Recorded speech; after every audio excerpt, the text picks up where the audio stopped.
बात करेंगे भारत की आबी जारियत की, जिससे पूरा पंजाब ज़ेर-ए-आब है। सैलाब से अमवात की तादाद 35 हो गई है।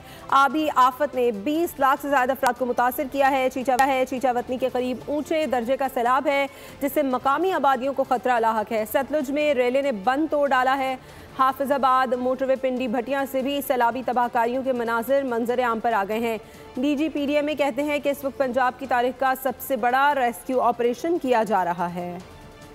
पंजाब के दरियाओं में सैलाबी सूरत हाल ताहाल बरकरार। कसूर में दरियाए सिंध एक और बंद बहा ले गया, जिसकी खौफनाक फुटेज जारी कर दी गई। गंडा सिंह के मकाम पर भी पानी के दबाव से बंद टूट गया। सैलाबी रेले ने सैकड़ों एकड़ अराजी को अपनी लपेट में ले लिया। दर्जनों देहात डूब गए। हाफिजाबाद में सैलाब ने चावल की फसल तबाह कर दी। सिटी ऑफ राइस का सिर्फ बोर्ड बाकी रह गया। पिंडी भटिया में सैलाब की तबाहकारियों ने मोटरवे को मुतासिर किया। M1 मोटरवे के ड्रोन के मनाजिर जारी कर दिए गए। चीचावतनी में दरियाए रावी में इंतहाई ऊंचे दर्जे का सैलाब है। पानी करीबी आबादियों में दाखिल हो गया। दरियाए रावी में 1,70,000 क्यूसेक का रेला गुजर रहा है, जिससे करीबी इलाकों में पानी की सतह बुलंद हो गई। इसके बायस मौजा जंगी सियाल, बस्ती अमीराबाद, मौजा हाशिम चाकिर, मौजा दुबुर्जी और दीगर इलाके ज़ेर-ए-आब आ गए। DGPDMA कहते हैं कि पंजाब की तारीख में सबसे बड़ा रेस्क्यू ऑपरेशन किया गया। मुतासरा इलाकों से 7.5 लाख अफराद का इनखला किया। पंजाब में सैलाब के बायस 2200 देहात मुतासिर हुए। मुतासरीन के जानवरों को महफूज मकामात तक पहुँचाने के लिए पेड़ों का इंतजाम किया।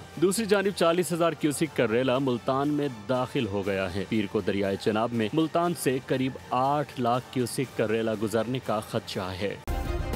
सब्सक्राइब करें और बेल दबाएं ताकि कोई खबर रह न जाए।